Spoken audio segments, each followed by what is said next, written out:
The only thing worse than being stuck at home is being stuck at home without coffee. We can't let that happen. Browse our selection and order online. From sweet to tangy, hot or iced, we have something for you. White King Coffee, because every cup makes a difference. Cheers.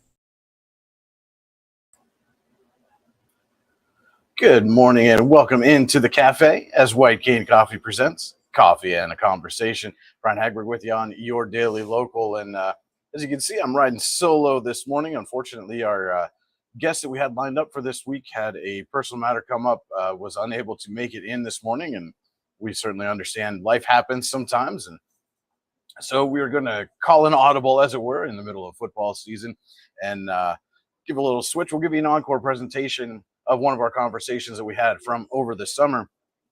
I do want to let you know the White King Coffee Cafe is open, as you can see, in the plaza across from Tops. Stop in, get yourself a fresh cup. Got me some Dragon's Roast this morning. And again, these laser engraved tumblers, the White King Coffee Mug Club. Stop in, pick yourself up a tumbler, get it full with some fresh coffee, and then you become part of the White King Coffee Mug Club. So every time you bring that tumbler back in with you, you get it refilled for 50% off. You can also stop in, get some of the delicious baked goods that they have here. And while we enjoy this encore presentation, I might be enjoying myself a scone while we're at it. And if you can't make it down to the cafe, that's no problem. White Cane's also available on DoorDash. Just place your order, have your favorites delivered right to your door. You can also order your favorite roast to brew at home online at whitecanecoffee.com. So with that, we are going to take it into our special encore presentation from Coffee and a Conversation. Had this conversation in July with White King Coffee's very own Aaron Willman. Enjoy,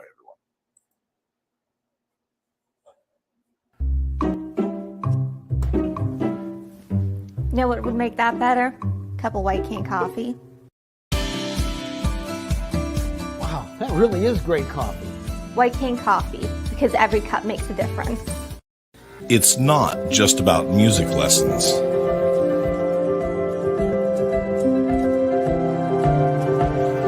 It's about hard work, perseverance, dedication, self-expression, making memories. Let's make memories together.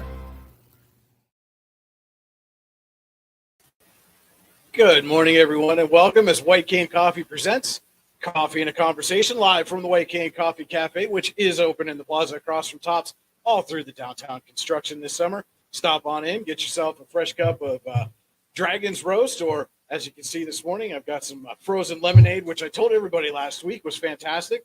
Put my money where my mouth is this morning with the frozen lemonade. So stop in, get yourself a fresh cup, say hi to the friendly folks here at White Cane. And if you don't want to deal with that construction, that's no problem. White Cane's also available online on DoorDash. Just place your order, have your favorites delivered right to your door. You can also order your favorite roast to brew at home online on whitecanecoffee.com.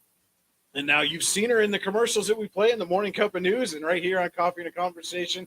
Well, now you get to hear from her yourself as we welcome in very special guest, Aaron Willman.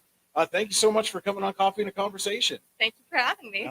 I mean, it's kind of your show. You know, you guys, you sponsor the show. So it's really, thank you for allowing us to have the show. I think is maybe how we should say that. But I mean, you guys bring a valuable resource to the community. I mean, people need to know what's going on. So absolutely, we would support you guys. Well, thank you. And we absolutely appreciate your sponsorship, and certainly hope everyone out there is thoroughly enjoying, especially this show. This show is one of my favorites. I got to say, the Coffee and a Conversation. It's so interesting to hear what different people have to say, and you get perspectives and viewpoints that you don't necessarily get in those quote unquote professional settings. And it's so nice to hear people just kind of take the guards off a little bit and really explain what it is they're feeling or how they see things, and really to share their view of what Warren County is and what it can be. And as a non-native of Warren County, Bob has told me several times you guys were drawn here specifically by the former LEC, the Learning Enrichment Center. So explain a little bit about that. What was it so appealing about the LEC that brought you guys here? Well, I was a gifted kid, and so, but my old school did not have a very good gifted program. It was sort of you have a half hour once a week, and good luck. And then we we had to move out there. It was just not a very conducive place to grow up. So we looked around and we found the LEC here, and we're just like, yes, we need this, this. And so we came here. It was amazing, amazing. I met so many people on who are gifted in different ways. Like, I am not math gifted, but I knew people on who could see math and were just brilliant at it. I was a code geek, so, but like, it was so incredible just like seeing all of these different kids on who were great at their thing. And so it was just like such a shame when we heard after I graduated that like the LEC shut down, because I ended up graduating early. But like, it's a shame that that's no longer a part of the community, especially saying that that's what brought us here. And like, I think the only other like legitimate gifted school is like in Philadelphia, I think. So yeah, and it's funny. I mean, I was also a gifted kid years in years now ago. Unfortunately, I'm at that point now where I have to add that second in years. But ironically enough, I was one of the first students that had a chance to get into the LEC. And it's funny because at that point, it wasn't quite what it would become. yeah, And I was far enough along in my high school career that it was like, maybe, I don't know. There's some cool stuff here, but I don't know how much I'm going to be able to take advantage of this. But it is so great to hear that something that I know a lot of people put a lot of time and effort and energy into became something that was a draw for people to come to Warren County and really plant some roots here, because obviously you guys are still here after you've graduated. And what was it about Warren County that once you got here, you guys decided this is where you wanted to stay? it was just such a community here. I mean, even just starting up, or before we even started the business, just like there is a community that wants to do things. So, I mean, and the library has its game nights, and just the fact that we had a very close with the library was just like such a gift. And just there are things here in Warren that are. We have the theater program. We have things in this town. We could have more things in this town, but especially for our younger people. But just like there's a lot going on in this town, and so we stayed a lot for that. But I kind of want to circle back. Sure. What was your thing? And when you were when I was a kid, I mean, obviously it was writing. I mean, so no, I was not a math person. Coding was really, as far as like something that would be in a high school curriculum, was really in its infancy. Yeah. I mean, we were still using dial-up internet at that point, and it had just kind of really started to make its way here. I mean, I remember I was in junior high school, I think, the first time one of my friends got AOL, and there's a group of like 6 of us just kind of hovered over his computer that took up 5 feet of space in the room, and and we're waiting and tapping our fingers and waiting, like, come on, connect, and you finally get that connection, and then you'd be good for about 5 minutes, and then all of a sudden it would drop, or somebody would pick up the other phone line and, hey, we're on the internet. And so that was, again, it's just to explain that to my kids now, like, they come looking at me like, yeah, sure, Grandpa, yeah, you had to use the phone to get on the internet or whatever. But yeah, I feel like I might have also sort of missed that. When I say coding, I like I did take a computer coding class. I wasn't great at it, but my thing was I used to know like like it's one of the reasons why I'm so good at Braille. Was just like if you gave me a set of symbols and told me this is the sentence, I could figure it out very quickly. So when I had to learn Braille, I learned it very fast. So And so what was that experience like? I mean, we were talking a little bit about, you know, before we came on air about, you know, you lost your sight in those awkward kind of teen years. And yeah, I mean, to go through that, you know, everybody's goes through that, you know, puberty phase and that awkward teen phase, but then to have to deal with losing your sight on top of all of that. What was that experience? I'm not gonna lie, losing your vision when you're 15 is rough. It like there was like a good couple months where, or just like you're down on for through the count, but eventually you pick yourself up and you're just like, okay, how do we adapt to this situation? Just like I can't like for like the first couple months. So, like there's like this wall right next to my bedroom, and I had like a permanent bruise on my arm just because I kept hitting it. Just like, all right, we need to figure out how to use a cane. I need to learn how to read again because I was in the middle of a book series when I lost my vision. Still never finished it, sadly. But What series? Percy Jackson and the Olympians. All right. One day. One day you'll get there. It's just audio because there's a southern character and just like she's so like hardcore and like tough, and the person voicing her made her sound so dainty. Just like, no, you ruined her. You know, and it's a lot. You hear that a lot, and I do this a lot. I can't go see a movie based on a book if I've read the book before, because it's everything that you've envisioned in your mind of what, you know, characters should look like, what they should sound like, and it doesn't, and it's kind of the same thing, you know. You will critique it to absolute bits. Now, do you prefer, when you are reading, do you prefer like an audiobook or a reader, or would you prefer to read in Braille? Well, I like reading in Braille. The thing is, your fingers will actually go numb after a while, so I do tend to go more audiobook or screen reader just for easier access. And not to get your fingers on it.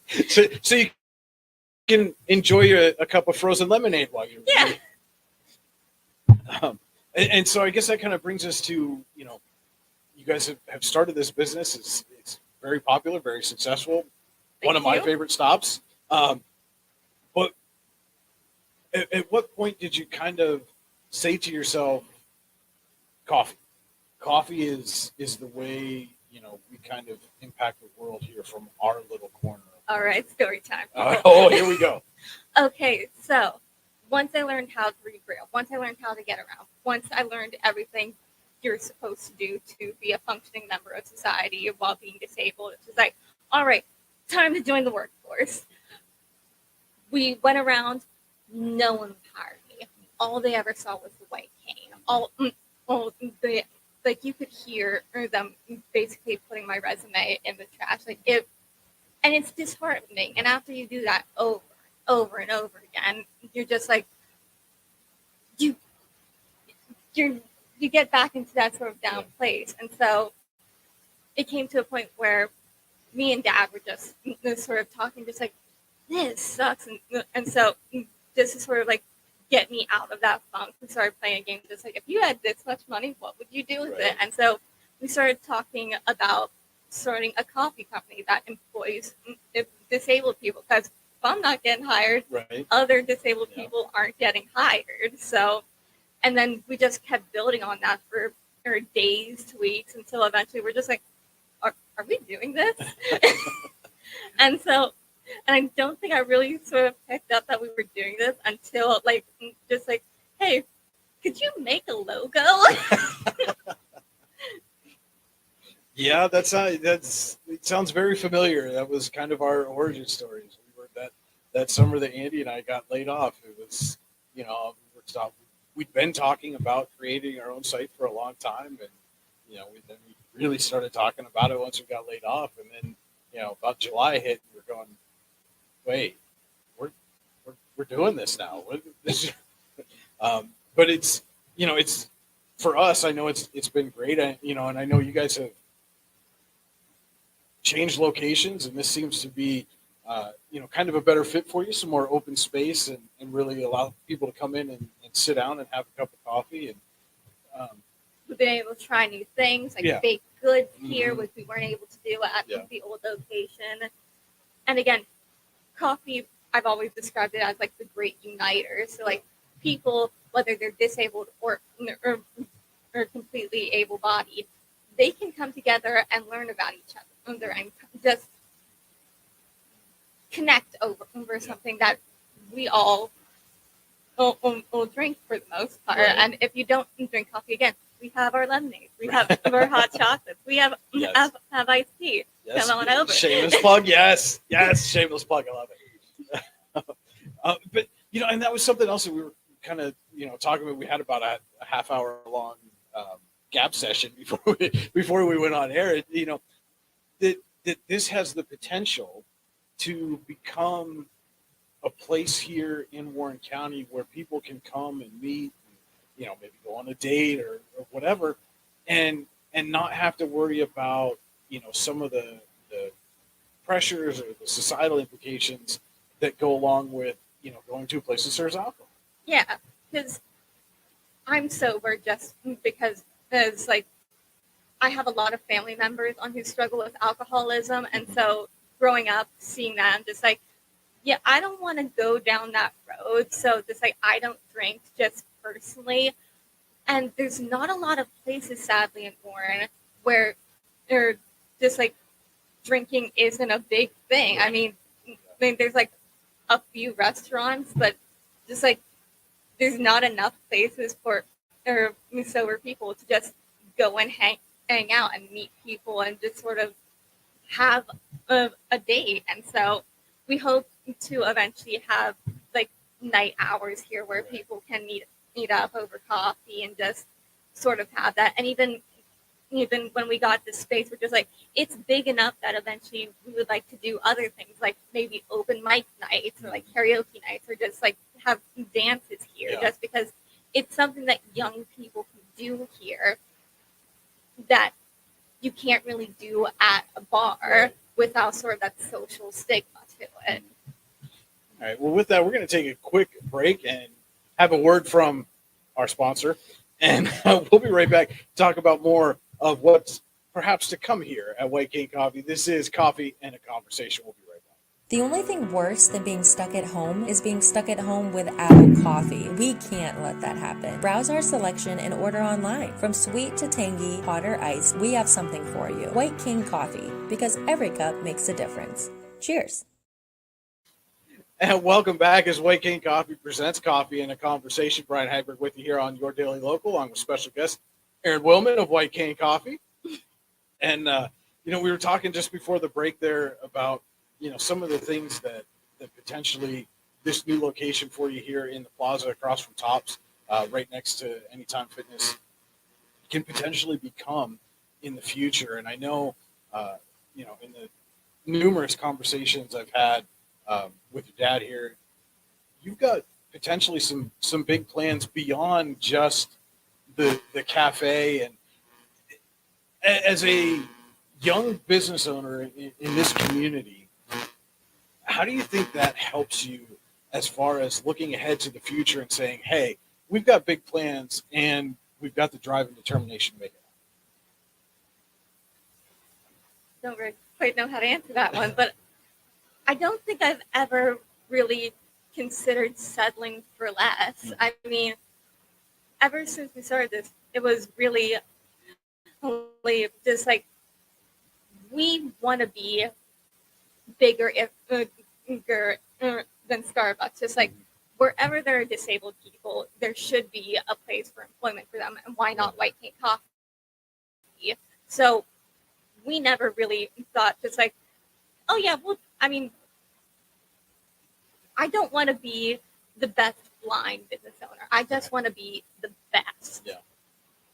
Well, yeah, and that was, speaking of the best, you were just recently second year in a row named Best Organic Coffee, and but we were kind of talking about some of the awards and the accolades that White Cane has received, And, you know, some of those, like you said, it's like you're almost being rewarded for being a person or a business owner who just treats people the way they should be treated.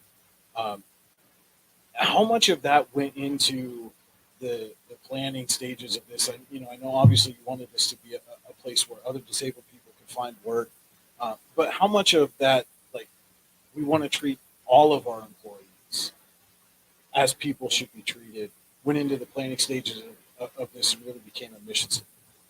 From the very beginning. Again, just like even when we were conceptualizing, this was, I've always said, people are people, no matter their creed, color, ability, it doesn't matter.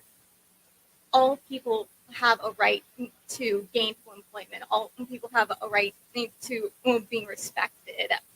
Everyone deserves the right to be treated like a person. And whenever there's a situation where that's not the situation, I get a little bit upset. So, yeah, I'm gonna push back against that. So, no, like, so that's just who I am as a person. And so, yeah, I don't take people looking down on other people very lightly.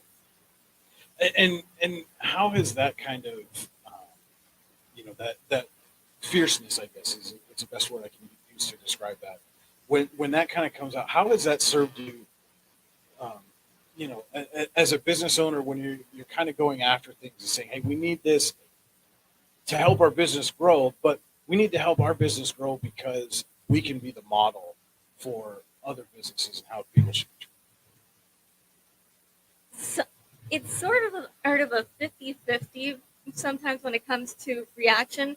Some people are just like, yes, we will get behind this, while also simultaneously people will be just like, we are getting schooled by this young 20-something-year-old girl. Like, who does she think she is?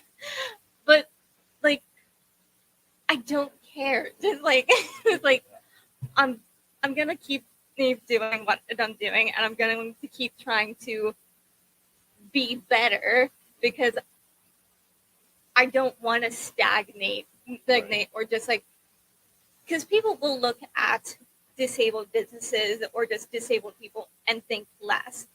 That's why all of our coffee, all of our products, they have to be the best possible grade it can be, because people will assume the worst until they try it. Yeah.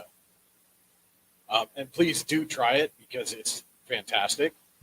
Not just the frozen lemonade that I'm sampling right now, but also, and I mean, I kind of experienced a little bit of that the first time I brought a bag home, and because I think so many people equate sometimes expensive coffee with or homegrown or brewed coffee with something that they're going to go get at like a Starbucks or Tim Hortons or whatever, which is not good.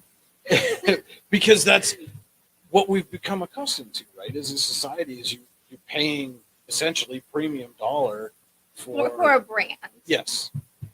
And so even my wife was like, I don't know if this is, but I brewed a pot and I gave her some and she tried it. This is great.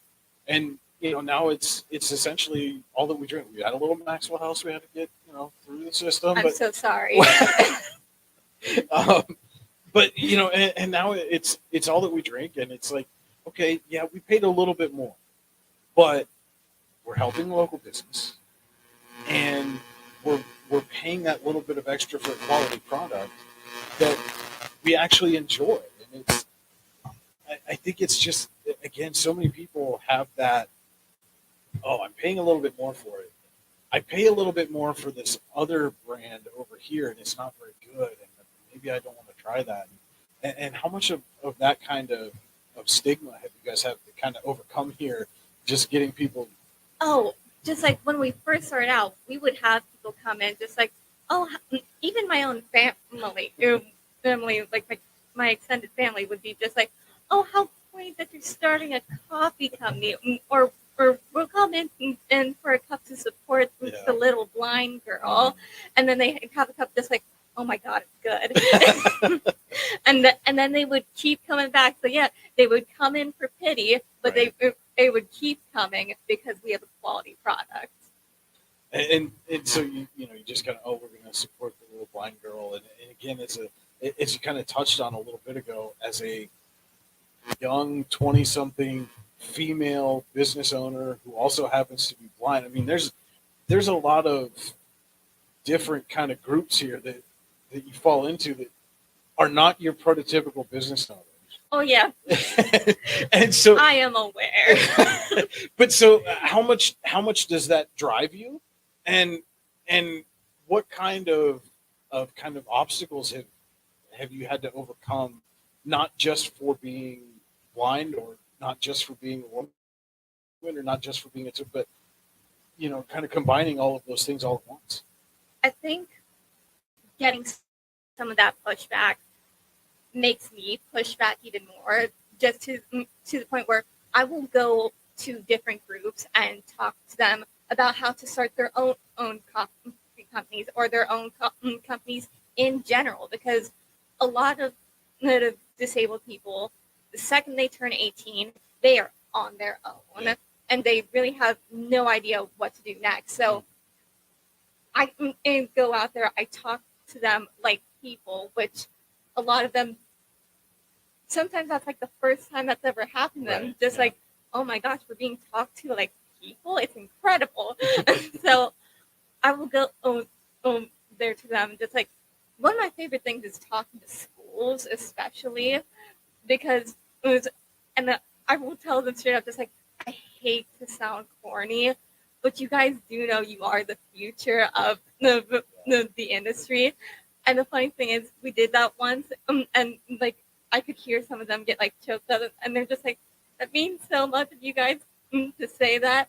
And I could hear their teacher in the back go, guys, I tell you this every day. And so we had to laugh. Yeah. And so again, when you're talking about, you're going through the whole planning process, and you open a business, did you ever think that it would lead to, now you're being asked to go speak at schools and other different venues, and what has that been like, and what was it like the first time somebody asked you to come and speak in front of an audience? I mean, I've never been afraid of public speaking. I'm actually way worse in crowds. But I think like the first question I ever got, I ever like sort of responded back to when I was asked to talk in front of people is, why? Like, I'm not that interesting. But apparently a lot of people find me interesting, and I don't quite get it. I still don't quite get it, but no, I keep pushing to, I hate to use the word, but to inspire people to find their own way, to find their own path, and to make something. Because yeah, it sucks being disabled. It sucks being looked down upon, and it sucks if you lose your vision at a weird time in your life, and you have to readapt to the world, because it's an able-bodied world, and it was made that way. So to adapt to it's difficult, but you can come out of it still stronger and better, and you can make something of it. You talk about the adaptations and things like that. What was the hardest part for you? Was it reading the Braille? Was it learning to use the cane? When you had to make all those adaptations, what was the hardest one for you to fully grasp?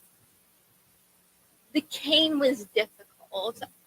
I mean, the Braille was took its own time, because while I was learning Braille, that's when they switched to United English Braille, like halfway while I was learning. Just like, all right, have to relearn some new some things. That's okay. We'll figure this out. But the cane was a little bit tricky.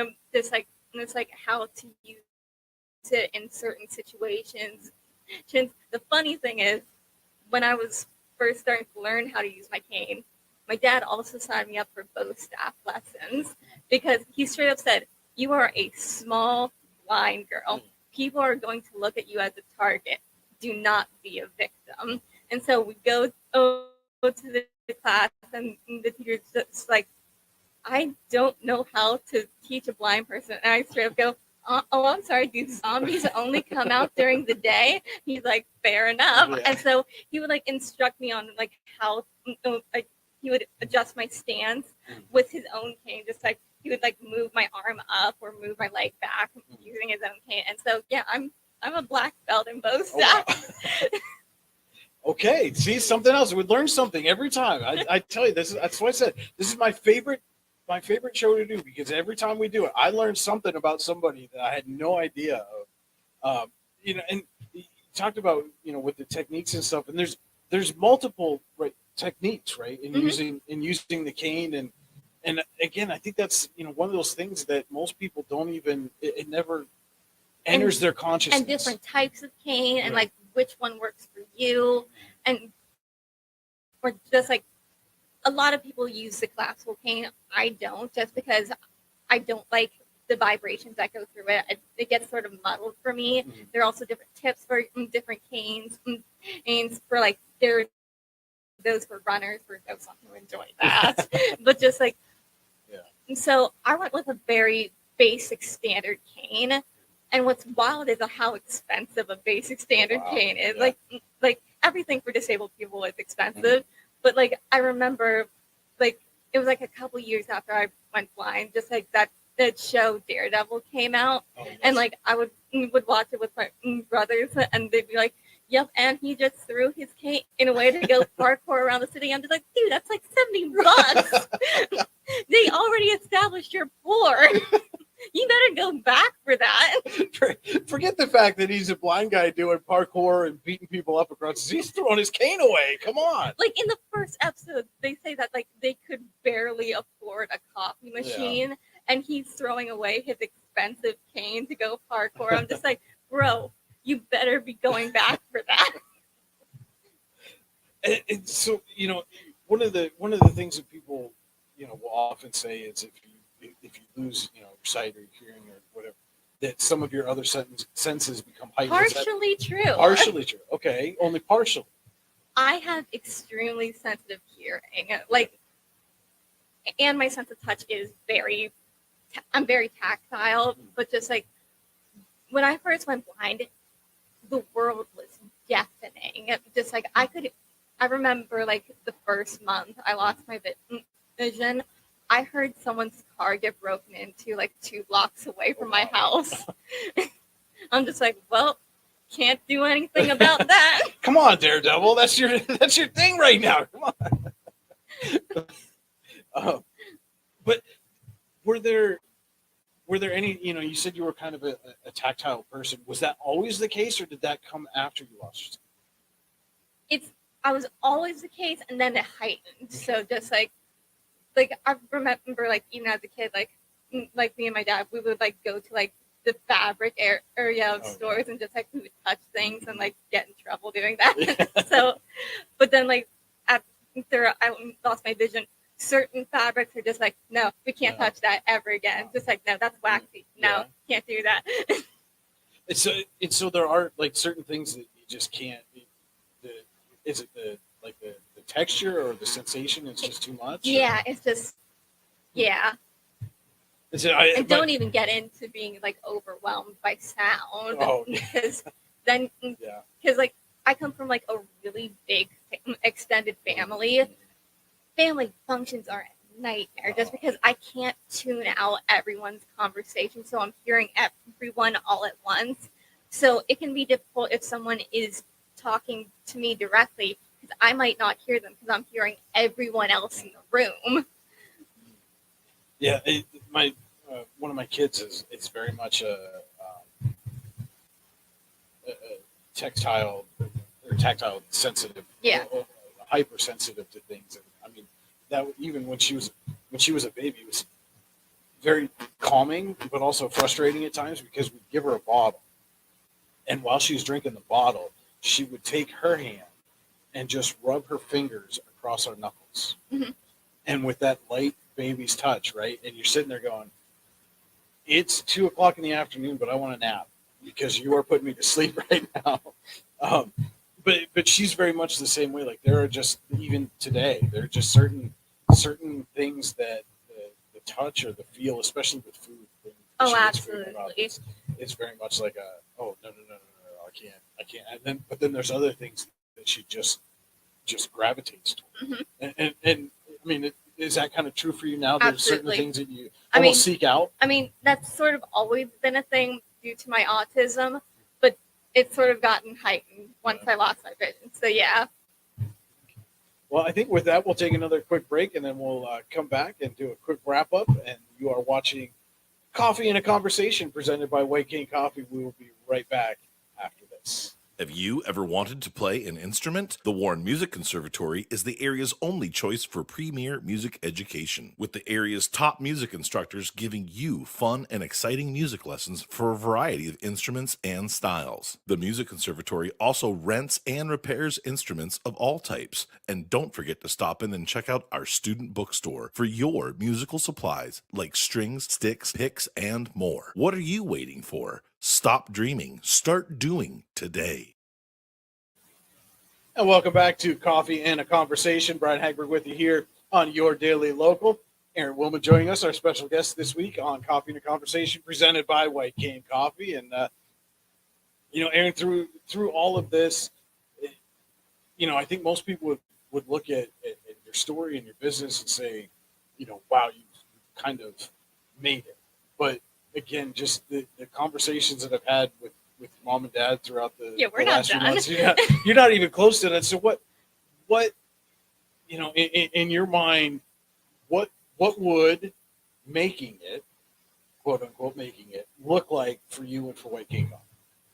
I don't think there's ever truly a making it. I think there is a sort of, we will constantly adapt and grow to the situation. Like even with the pandemic, we adapted to that and we came out of it just as solid as we did, as anyone could. But I feel like as the world keeps progressing, we're going to keep progressing. Like again, and I said earlier, I want wherever there are disabled people, that anywhere that disabled people live, I want there to be a place of employment, and why not White Cane? Yeah. So, just like as grateful as I am for the awards, that is not how I sort of judge success. The way I judge success is how many people have I impacted? Like how like we will constantly find out that other businesses have started putting Braille on things, or like there is a beer company that now has Braille on its cans, and they call it Braille Ale. And we message them and to say, hey, welcome to the Inclusivity Club. And so the more that we can make things accessible to people, and the more that people with disabilities feel empowered in order to do things, like, again, it's cool that I get these awards, but it's more impactful to me that if there is some kid out there on who's disabled, on who hears that, hey, this disabled girl won an award, maybe I can do something like that too. That is way more impactful to me than any trophy or award could ever be. Except for that one that has that $1 million, right? You're gonna live that lifestyle for your dad, right? Yes, dad is helping towards the Nobel Prize so he can live the life that he would like to become accustomed to. Probably the life that most of us would like to become accustomed to.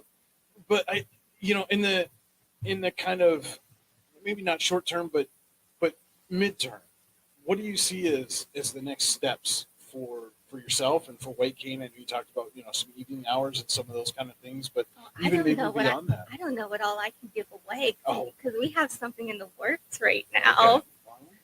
But I think all I can say without giving up too much is, where around where the Warren Mall is, keep a close eye on that area. Okay. We're thinking about doing some stuff around there. Well, that's good. I'd like to see that that area become, bustling and thriving again. And I'm sure anything that White Cane can do will only help propel that to a faster resolution. So we will definitely be keeping our ear to the grindstone and our lookout for that and see what the future holds for you. Aaron, again, thank you so much for taking some time and coming on the show. And again, thank you so much for White Cane for sponsoring not only Coffee and a Conversation, but the Morning Cup of News every weekday morning at 8:30 on Your Daily Local. Don't forget to tune in. Always be plugging. always be shameless self-promotion is a skill that I have probably mastered over the last 3 years. Anywhere, anytime, I'm throwing that plug out. But again, thank you guys so much. And but you put it in there so smooth, just like our dark roast. Yeah. Again, not just for sponsoring us, but for being a local business, and a local business that gives back to the local community. Again, so many places around here are shop local, buy local, and you guys again put your money where your mouth is, and just like we try to do at Your Daily Local. So again, thank you for that, and I certainly hope that we'll be visiting again sometime in the near future, maybe after some of those plans come to fruition, and letting everybody know all about them. But Aaron, again, thank you so much. Thank you for having me. And again, thank you for doing what you do and letting people know what's going on in our community. We try to fill those news deserts as much as we can, and hopefully we're providing a service that people are finding valuable. So with that, I think we're going to wrap it up for this week. Don't forget to tune in every Saturday morning at 9:30 a.m. And we hope you have enjoyed that special encore presentation of Coffee and a Conversation. We sat down with White Cane's very own Erin Willman back in July, and a lot of things that she said a couple of months ago still relevant today, and purely coincidental, but was recently informed while that interview was playing that it is Erin's birthday today. So happy birthday, Erin Willman. Here's to you. Enjoy your day. Hope you have a great birthday today. And thank everybody again so much for tuning in to this special encore presentation of Coffee and a Conversation presented by White Cane Coffee. Don't forget, pick up one of these laser engraved tumblers at the White Cane Coffee Cafe. Join the White Cane Coffee Mug Club. Get the tumbler full of coffee when you purchase, and when you bring it back, you can get your refills for 50% off. Stop in. The White Cane Coffee Cafe is open in the plaza across from Tops. So you can get a fresh cup of Dragon's Roast, some delicious baked goods, your favorite roasts, including pumpkin spice products. Yes, they're now available as well. Stop in, say hi to the friendly folks at White Cane Coffee. If you happen to be up watching the youth soccer games today, the White Cane Coffee bus is up at the State Hospital grounds, so you can stop there and get your favorite roast there as well. And if you can't make it out of your home or office, that's no problem. White Cane Coffee is also available on DoorDash. Just place your order, have your favorites delivered right to your door. You can also order your favorite roast to brew at home online at whitecanecoffee.com. So we want to put this out before we wrap things up here today. We would like to ask you, our viewers, who would you like to see interviewed as part of Coffee and a Conversation going forward? Feel free to let us know. You can reach out to us on Facebook, send us a message, comment in the comment section of this show, email us at news@yourdailylocal.com, use the subject line Coffee and a Conversation guest.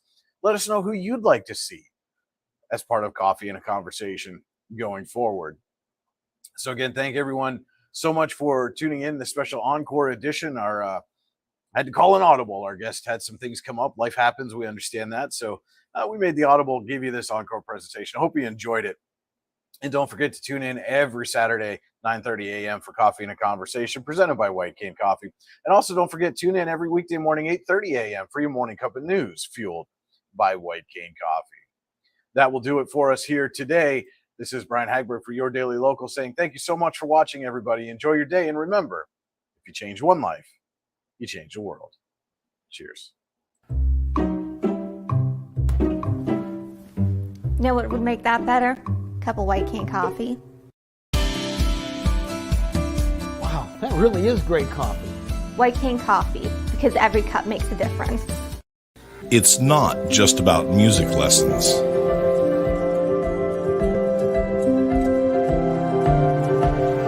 It's about hard work, perseverance, dedication, self-expression, making memories. Let's make memories together.